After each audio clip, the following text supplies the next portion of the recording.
ஓம் Saravanabhava channel நேயர்களுக்கு doctor சதீஷின் அன்பார்ந்த வணக்கங்கள். இன்றைக்கு நம்ம பார்க்கக்கூடிய காணொளியானது 2026 ஜூலை மாத ராசி பலன்கள். முதலில் இந்த மாதத்தினுடைய கிரக நிலைகளை நம்ம பார்க்கலாம். அப்படி பார்க்கும் பொழுது செவ்வாய் பகவான் ரிஷபமனையில் வீற்றிருக்க, சூரிய பகவான் மிதுனத்தில் இருக்கார். இந்த சூரிய பகவான் ஜூலை 17ஆம் தேதி கடகமனைக்கு பெயர்ச்சியாகிறது. அதே போல் புதன் பகவான் பார்த்திங்கன்னா இந்த ஜூலை மாதம் 7ஆம் தேதி கடகத்திலிருந்து மிதுன மனைக்கு வக்ரமாக பெயர்ச்சியாகிறார். ஜூலை 24ஆம் தேதி புதன் பகவான் வக்ர நிவர்த்தி அடைகிறது. குரு பகவான் உச்சமாக கடகத்தில் வீற்றிருக்க, சுக்கிர பகவான் பார்த்தீங்கன்னா கடகத்தில் அமர்ந்திருக்கார். இப்போது ஜூலை 4ஆம் தேதி சிம்ம மனைக்கு பயிற்சியாகி அங்கே கேதுவோட இணைய இருக்கிறது. ராகு பகவான் கும்பமனையில் வீற்றிருக்க, இந்த மாதம் ஜூலை மாதம் 27ஆம் தேதி சனி பகவான் மீன மனையில் இருக்கக்கூடிய சனி பகவான் வக்ரமாக அமையப் போகிறார். அப்போது இந்த கிரக நிலைகளை வைத்துக்கொண்டு இந்த 12 ராசிகளுக்கும் இந்த ஜூலை மாதம் என்ன பலன் என்பதை டீட்டெயிலாக இந்த பதிவில் நம்ம பார்க்க இருக்கிறோம். இந்த பதிவை முழுவதுமாக பாருங்கள், ஸ்கிப் பண்ணாதீங்க. கண்டிப்பாக ஏதாவது ஒரு ரூபத்தில் உங்களுக்கு யூஸ்ஃபுல்லாக இருக்குங்கிறதுல எந்தவித மாற்று கருத்தும் கிடையாது. கும்பராசி அன்பர்களே, ஜூலை மாதம் என்ன பலன் எப்படி இருக்க போகுது அப்படின்னு பார்க்கும் பொழுது, உங்கள் ராசிநாதன் என்று சொல்லக்கூடிய சனி பகவான் 2ஆம் இடம் என்று சொல்லக்கூடிய குடும்பஸ்தானத்தில் போய் உட்கார்ந்துருக்கார். அதுவும் குருவினுடைய பார்வை பெற்ற உங்கள் ராசிநாதன். குரு அப்படிங்கிறது உங்களுக்கு யார் அப்படின்னா 2க்குரியவன், தனம் குடும்பம் வாக்குஸ்தானத்தின் அதிபதி, லாபத்தை தரக்கூடியவன், மனமகிழ்ச்சி சந்தோஷத்தை தரக்கூடியவன் குரு பகவான். அந்த குரு பகவான் உச்ச பலமாக அமர்ந்து கொண்டு உங்கள் ராசியை பார்ப்பது ஒரு அற்புதமான ஒரு அமைப்பு. அதுவிட இன்னொரு முக்கியமான விஷயம், இந்த கும்பராசி என்பவர்களுக்கு ராஜ யோகத்தை தரக்கூடிய ஒரு கிரகம் அப்படின்னா அது சுக்கிர பகவான். அந்த சுக்கிர பகவான் 7ஆம் இடமான திருமணஸ்தானத்தில் அமர்ந்து கொண்டு உங்கள் ராசியை பார்க்கிறார். அப்போது ராசிநாதனை குரு பகவான் பார்ப்பதும், ராசியை யோகத்தை தரக்கூடிய சுக்கிரன் பார்ப்பதும் ஒரு அற்புதமான ஒரு அமைப்பு. ராசியில் ராகு இருக்குது. அப்போ என்ன சார் பலன்? வெளிநாட்டு தொடர்புகளை கொடுக்கும். ராகு அப்படின்னா ஒரு பாம்பு கிரகம் அல்லவா?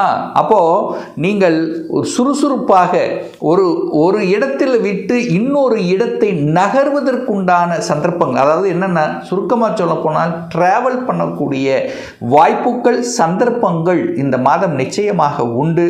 அதே மாதிரி பிரம்மாண்டமான, அதாவது உங்கள் எண்ணங்கள் ஆசைகள் சிந்தனைகள் எல்லாம் பெருசாக இருக்கும். பெரியதாக ஒரு சிந்தனை, வெளிநாட்டு தொடர்புகள், அந்நிய மதத்தினருடைய நண்பர்கள், ஸோ இப்படிப்பட்ட ஒரு நல்ல நண்பர்கள், அதாவது வெளிநாட்டு நண்பர்களை கொடுக்கக்கூடிய ஒரு மாதமாகவே இந்த ஜூலை மாதம் அமைய இருக்கிறது இந்த கும்பராசி அன்பர்களுக்கு. சார், பணம் சம்பந்தப்பட்ட விஷயங்கள் எப்படி இருக்கும்? பொருளாதார விஷயங்கள் மெயினாக அது எப்படி சார் இருக்கும் இந்த மாதம் அப்படின்னா, நீங்கள் போய் 2ஆம் இடத்துல உட்கார்ந்துருக்கீங்க. ராசிநாதன் 2ஆம் இடமான தனஸ்தானத்தில் போய் உட்கார்ந்துருக்கு. தனஸ்தானத்தின் அதிபதி தனஸ்தானத்தை பார்க்கக்கூடிய நிகழ்வு, அது உச்சபலம் பெற்று பார்ப்பது. இப்போ பொருளாதார ஏற்றம் கண்டிப்பாக உண்டு. பண புழக்கம் என்பது அதிகமாக இருக்கும். எதையாவது செய்யணும் அப்படிங்கிற அந்த எண்ண ஓட்டங்கள் அதிகமாக இருக்கணும். பணத்தை பெருக்குவதற்குண்டான வாய்ப்புகள் சந்தர்ப்பங்கள் உங்களை தேடி வரக்கூடிய ஒரு மாதமாக அமையும். குடும்பம் நன்றாக இருக்க போகிறது. குடும்பத்தில் சின்ன சின்ன சலசலப்பு இருந்தாலும் அதை பெருசாக நீங்கள் எடுத்துக்க மாட்டீங்க. அதாவது பணத்தை சார்ந்த விஷயங்கள், பொருளாதாரத்தை இம்ப்ரூவ் பண்ணக்கூடிய விஷயங்கள், உங்கள் பேச்சு சம்பந்தப்பட்ட விஷயத்தில் பேச்சை முதலீடாக போட்டு செய்யக்கூடிய தொழில்கள், இப்படி பணத்தை பெருக்கக்கூடிய ஆர்வம் ரொம்ப அதிகமாக இருக்கும் கும்பராசி அன்பர்கள். அப்போ பொருளாதார ஏற்றத்தை கொடுக்கும். கல்வியில் ஏற்ற நிலை உண்டாகும். கல்வியில் இருந்து வந்த மந்த நிலை, தேக்க நிலை மாறும். அப்போது இந்த மாதம் பார்த்திங்கன்னா செவ்வாய் பகவான் முயற்சி ஸ்தானத்தின் அதிபதியான செவ்வாய் தனக்கு 2ஆம் இடத்தில் உட்கார்ந்துருக்கிறது ஒரு நல்ல அமைப்பு. 4ஆம் இடத்தில் உட்கார்ந்துருக்கு. அப்போ 3க்குரியவன் 4, 3 விற்பனை, 4 சொத்துக்கள் விற்பனை சார்ந்த விஷயங்கள் நல்லா இருக்கும். அது குறிப்பாக சொல்லப்போனால் இந்த கும்பராசி என்பவர்களுக்கு யாரெல்லாம் ரியல் எஸ்டேட் சார்ந்த துறையில் இருக்கின்றீர்களோ ஒரு நல்ல வருமானம் கொடுக்கக்கூடிய அமைப்பு இந்த மாதம் உண்டு. விற்பனையாகாத நிலங்கள் அல்லது விற்பனையாகாத இடங்கள் எல்லாம் விற்பனையாகக்கூடிய அமைப்பு உண்டு. அல்லது சொத்து சேர்க்கை உங்கள் பேரில் ரிஜிஸ்ட்ரேஷன் நடக்கும். ஸோ அது நடக்கக்கூடிய அமைப்பு, அதன் மூலமாக சந்தோஷத்தை தரக்கூடிய அமைப்புகள். அப்போ குடும்ப உறவுகள் மேம்படக்கூடிய சந்தர்ப்பங்கள், சகோதர வகையில் இருந்து வந்த கருத்து வேறுபாடுகள் விலகக்கூடிய அமைப்புகள், ஒரு காம்ப்ரமைஸ், அதாவது சொத்து பிரச்சனை, பாக பிரச்சனை அதில் அப்படியே சுமூகமாக முடியக்கூடிய தன்மைகள், இதெல்லாமே நல்லபடியாக இருக்கிறது இந்த ஜூலை மாதம். 5ஆம் அதிபதி பூர்வ புண்ணியஸ்தானத்தின் அதிபதி, பஞ்சமஸ்தானத்தின் அதிபதி என்று சொல்லக்கூடிய புதன் பகவான் ஆட்சி பலத்தோட வலிமையாக இருக்கார். அங்கே சூரியனோட சேர்ந்திருக்கார். தகப்பன் ஸ்தானத்தோடு சேர்ந்திருக்கு. அப்போ குழந்தைகள் தகப்பனோட ஏதாவது ஒரு கருத்து வேறுபாடு இருந்தால் கூட அதெல்லாம் விலகப் போகிறது. குழந்தைகளினுடைய ஆசைகளை நிறைவேற்றி கொள்ளக்கூடிய அமைப்புகள் இந்த மாதம் உண்டு.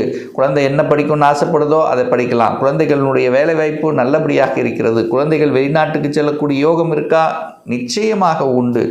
ஸோ குழந்தைகள் படிப்பு சார்ந்த விஷயத்தில் தன்னுடைய தேவைகளை பூர்த்தி கொள்ளக்கூடிய அமைப்பு, அதாவது இந்த கோர்ஸ் படிக்கணும் அப்படின்னு ஒரு விருப்பம் இருக்கும் பாருங்கள். ஒரு இன்ஜினியரில் இந்த கோர்ஸ் படிக்கணும், ஒரு கம்ப்யூட்டர் படிக்கணும், ஒரு இசிஇ படிக்கணும், ஒரு மெக்கானிக்கல் படிக்கணும். ஸோ என்ன தான் படிக்கணும் என்று நினைத்து கொண்டிருக்கிறதோ அதை நிறைவேற்றக்கூடிய அமைப்பு இந்த மாதம் நல்லபடியாகவே இருக்கிறது. ஆனால் குழந்தைகள் அந்த குழந்தை காரக கிரகமான குரு பகவான் 12ஆம் இடத்தை பார்க்கறதுனால குழந்தைகள் உங்கள் ஊரை விட்டு வெளியே நகரும், வெளியே அதர் டிஸ்ட்ரிக்ட் அல்லது அதர் ஸ்டேட், வெளிநாடு சென்று படிக்கக்கூடிய யோகங்கள் மிகுந்த மாதமாக இந்த ஜூலை மாதம் அமையப்பெறுகிறது. சார், குழந்தை பாக்கியம் அதை பற்றி சொல்லுங்களே. இந்த மாதம் எப்படி இருக்குன்னா, புதன் 5க்குரியவன் 5ஆம் இடத்திலேயே வலிமையாக உட்கார்ந்திருக்கார். குழந்தை காரக கிரகமான குரு பகவான் உச்ச பலம் பெற்று குடும்பஸ்தானத்தை பார்க்கிறார். அப்போ என்ன, எந்த தடையும் இல்லை. குழந்தை பாக்கியத்துக்காக நினைத்து கொண்டு அதுக்காக நிறைய பரிகாரங்கள், நிறைய வழிபாடு, அந்த குழந்தை பாக்கியத்தை நினைத்து உங்கள் மனதில் அது மட்டும்தான் இருக்குது, மீது எல்லாமே நல்லபடியாக இருக்குது. ஸோ அந்த பாக்கியம் கொடுக்கக்கூடிய அமைப்பு இந்த மாதம் நல்லபடியாக இருக்குது. ஏன்னா பாக்யாதிபதியாக இருக்கக்கூடிய சுக்கிரனும் உங்கள் ராசியை பார்க்கிறார், உங்களை பார்க்குறார். சூரியன் 11ஆம் இடமான லாபஸ்தானத்தை பார்க்கிறது. லாபஸ்தானத்தின் அதிபதி மகிழ்ச்சி சந்தோஷத்தை தரக்கூடிய அதிபதியான குரு பகவான் உச்சபலம். ஸோ இதெல்லாம் பார்க்கும் பொழுது இந்த மாதம் கும்பராசி என்பவர்களுக்கு மனமகிழ்ச்சி சந்தோஷத்தை தரக்கூடிய ஒரு நிகழ்வு, ஒரு நல்ல செய்தியை கொடுக்கக்கூடிய நிகழ்வுங்கிறது பரிபூர்ணமாக இருக்கிறது. சார், திருமணம் சார்ந்த சுப காரியங்கள் நடக்குமா சார் அப்படின்னு கேட்குறீங்க. அப்படின்னா குரு போய் 6ல் மறைஞ்சிட்டாரே, நீங்கள் அதை பற்றி ஒரி பண்ணிக்க வேண்டிய அவசியம் இல்லை. குரு 2ஆம் இடத்தை பார்க்குறாரு அல்லவா, குடும்பத்துக்கான அமைப்பு, குடும்பத்தில் சுப காரியங்கள் செய்யக்கூடிய அமைப்பு. குரு எங்கே இருக்கிறாரோ அதை விட எந்த இடத்தை பார்க்குறாரோ அந்த இடத்தை புனிதப்படுத்துகிறார். அப்போ எங்கெல்லாம் பார்க்குறார்? 2ஆம் இடத்தை பார்க்குறார், குடும்பஸ்தானத்தை விருத்தியாக்குறார், குடும்பத்தில் ஒரு உறுப்பினரை இணைத்து கொள்ளக்கூடிய நிகழ்வு இருக்கிறது. 7ஆம் அதிபதி 11ஆம் இடமான லாபஸ்தானத்தில் உட்கார்ந்துருக்கு. யோகத்தை தரக்கூடிய சுக்கிரன், கலத்திர காரக கிரகமான சுக்கிரன் 7ஆம் இடத்தில் இருக்கார். அப்போ திருமண சுப காரியங்களில் எந்த தடையும் ஏற்படுத்த போவதில்லை இந்த கும்பராசி அன்பர்களுக்கு. 8க்குரியவன் அட்டமாதிபதி வலிவேதனை கொடுக்கக்கூடியவன். இந்த கும்பராசி என்பவர்களுக்கு பார்த்திங்கன்னா நரம்பு சம்பந்தப்பட்ட ஒரு தொந்தரவுங்கிறது கண்டிப்பாக இருக்கும். இது உங்களுக்கு ஹெல்த்தில் ஏதாவது ஒரு பிரச்சனை வருது அப்படின்னா அது நரம்பு சம்பந்தப்பட்ட அல்லது சந்திரன், ரத்தம், பிளட்டு சம்பந்தப்பட்ட இதில் தான் ஏதாவது ஒரு குறி காமிக்கக்கூடிய அமைப்பு. ஸோ இந்த மாதம் பெரிய ஒரு எஃபெக்ட் அப்படிங்கிறது கண்டிப்பாக இல்லை. ஹெல்த் நல்லதாக இருக்குது. அப்போது ஹெல்த்துக்கு அக்கறை எடுத்துக்கணும் அப்படிங்கிறத மட்டும் மைண்டில் வச்சுக்கோங்க. அது குரு 6ல் இருக்கிறதுனால ஸ்டொமக் சம்மந்தப்பட்ட, வயிற்று சம்மந்தப்பட்ட, ஜீரணம் சம்மந்தப்பட்ட இதில் தான் ஏதோ ஒரு இண்டிகேஷன் கொடுக்கும். பட் அதை கொஞ்சம் கவனத்தில் எடுத்துக்கொள்வது கும்பத்துக்கு சிறப்பு. பாக்யாதிபதியாக இருக்கக்கூடிய சுக்கிர பகவான் தனக்கு 11ஆம் இடத்தில் உட்கார்ந்துருக்கு. அப்போ தகப்பன் மூலமாக ஒரு நல்லவை நடக்குமா அப்படின்னா கண்டிப்பாக நடக்கும். அப்பாவின் மூலமாக, அப்பாவுடைய சொத்துக்கள் அல்லது அப்பாவுடைய தொழில்கள், அப்பா உங்களுக்கு ஏதாவது ஒரு இடத்தை வாங்குறதுக்கு, நிலத்தை வாங்குறதுக்கு, இடம் மனை வாங்குறதுக்கு ஒரு உதவி செய்வது, ஸோ இந்த மாதிரியான நிகழ்வுகள் எல்லாமே நல்லபடியாக இருக்கக்கூடிய அமைப்பு உண்டு. கும்பத்துக்கு 10ஆம் இடத்தை குரு பார்க்குறார், 2ஆம் அதிபதி 10ஆம் இடத்தை பார்க்குறார். அப்போ தொழில் மாற்றம், உங்களுக்கு பணம் வரணும். அப்போது உத்தியோகத்தில் ஒரு உயர்வு கிடைக்கக்கூடிய அமைப்புங்கிறது நிச்சயமாக உண்டு. ஒரு ப்ரமோஷன் எதிர்பார்க்கலாம், ஒரு இன்க்ரிமெண்ட் எதிர்பார்க்கலாம். ஸோ இதெல்லாம் வருவதற்குண்டான வாய்ப்புகள், சந்தர்ப்பங்கள் இந்த மாதம் மிகுதியாக இருக்கிறது. சார் எப்படி சார் சொல்கிறீங்க? 10ஆம் அதிபதி யார்? செவ்வாய் பகவான் 10ஆம் இடத்தையே பார்க்குறார். தன் வீட்டை தானே பார்த்து வலுப்படுத்துகிறது. இது ஃபஸ்ட் பாயிண்ட். 2வது, பணத்தை கொடுக்கக்கூடிய அந்த குரு பகவான் 6ஆம் இடத்துல உச்சமாக இருந்து 10ஆம் இடத்தை பார்க்குறார். அப்போ கண்டிப்பாக தொழில், வேலை, வியாபாரம், ஸோ இந்த மாதிரி எதில் நீங்கள் இருந்தாலும் அதில் இந்த மாதம் ஒரு உயர்வை கொடுக்கக்கூடிய, ஒரு தன்னம்பிக்கை கொடுக்கக்கூடிய ஒரு மாதமாக அமையும். முதலீடுகளில் ஆர்வம் இருக்கும். இந்த கும்பராசி என்பவர்களுக்கு இந்த மாதம் பார்த்திங்கன்னா பணத்தை முதலீடு செய்வதில்லை. ஏன்னா குரு 12ஆம் இடத்தை பார்க்குறார். குரு தனக்காரகன், 2ஆம் அதிபதி 12ஆம் இடத்தை பார்க்குறார். 12 என்பது முதலீடு. அந்த முதலீடு செய்யணுங்கிற எண்ணங்கள் உங்கள் ஆழ்மனதில் அதிகமாக விதைக்கக்கூடிய ஒரு மாதமாக அமையும்.